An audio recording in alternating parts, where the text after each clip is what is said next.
Hello everybody, this is Christopher again from Cash on Hand Coin and Spoon Jewelry. Finally getting around to doing a baby spoon ring for everybody. I'm going to show my methods of doing this. Um, so like I said, we're going to start out with a baby spoon ring, and then I will advance on to other rings that I do with spoons and forks, and we'll just keep going on from there. So this is the spoon today that I'm going to turn into a ring. First thing you're going to need is a hammer and block. I cut wood. I use wood in fireplaces, so for me to get a hold of this isn't no problem. I've attached it to a bar stool, so it's at a good working height. You shouldn't have any problem finding something like this, but this is what I use. So you need to take your 2-inch nylon hammer, teardrop hammer, and we are going to beat this part of the spoon down flat and round and flatten it out. So we're going to make a little bit of noise. Here we go.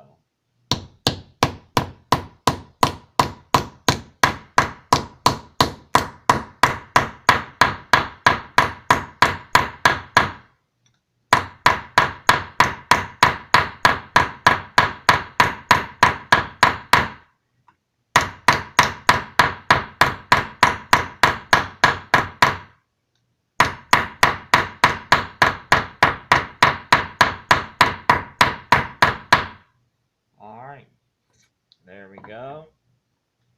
You can leave a little curvature in it because it's going to help you here in a little while to do the next step. Now from here you need to get your ring manual, and you're going to have, I use a vise. Hopefully you have a vise. I forgot to mention that earlier.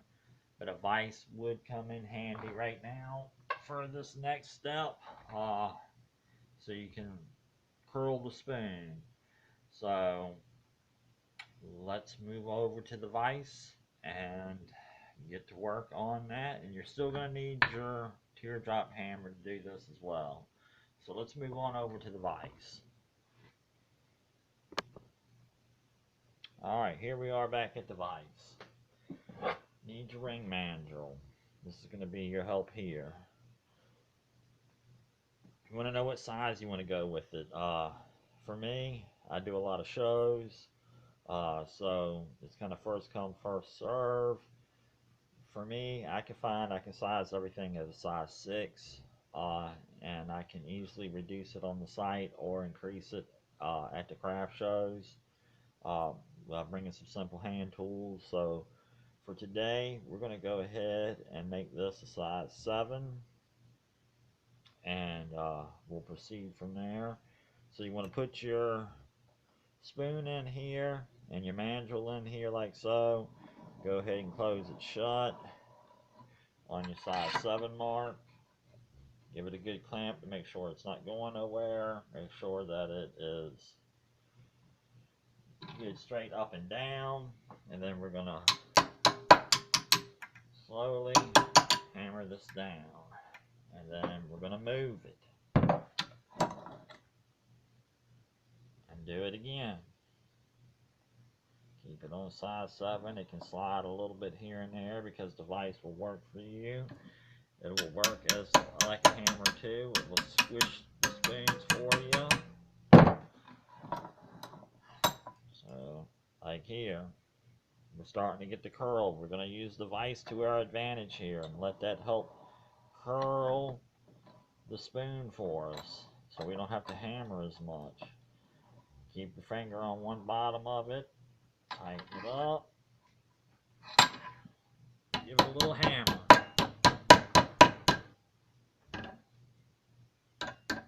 Oh, let me...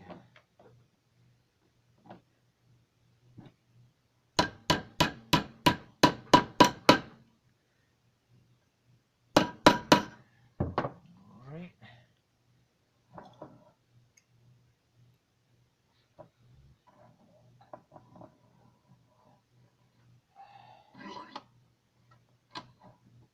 Size 7.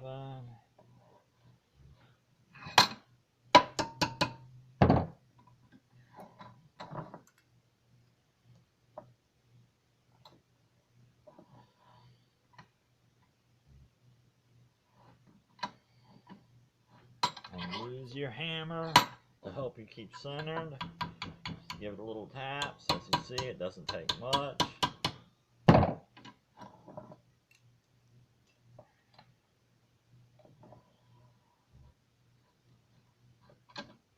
You want to work it slow here for this little edge here so you're not bending it up, doing any kind of damage to it. You want to keep it a nice good fold.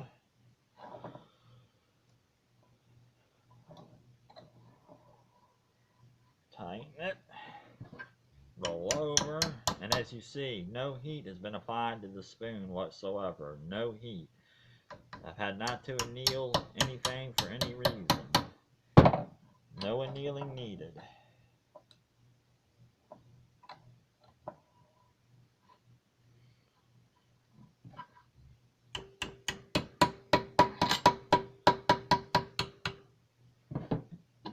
Take it nice and slow around this work part here, being that it has holes in it. You want to work it nice and slow.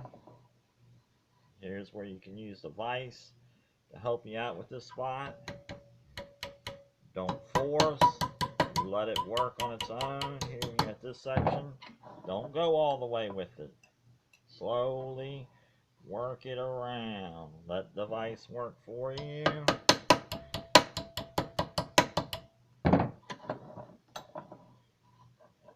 Let the vise be your friend. Now I'm getting to the point to where that opening where the holes was in that spoon is now covered up by the vise. So now I can just work the metal on around and keep working it around nice and slow. Let the tools work for you. There you go. That is a finished spoon right there. It's been wrapped all the way around at a size 7. Looks nice.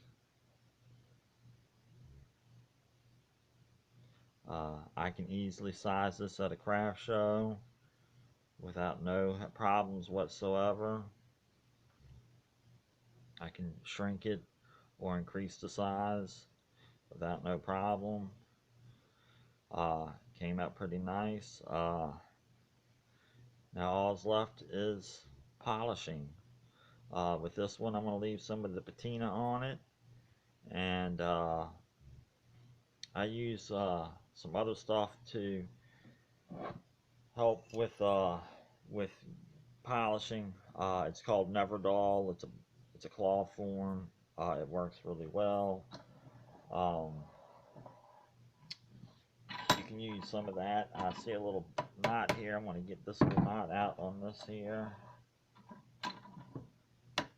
But there we go. This is how I do my baby spoons.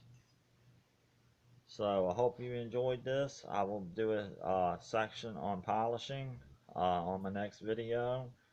So actually, before I get into polishing, I'll do some more spoons. We'll get into some larger size spoons, and we'll just keep moving on up from there. I hope you enjoyed, and the next video will be dealing with cutting spoons and cutting them to the right size and so you can get the size that you need for the spoon that you're using for the right proper ring size. Thank you. This has been Christopher at Cash on Hand.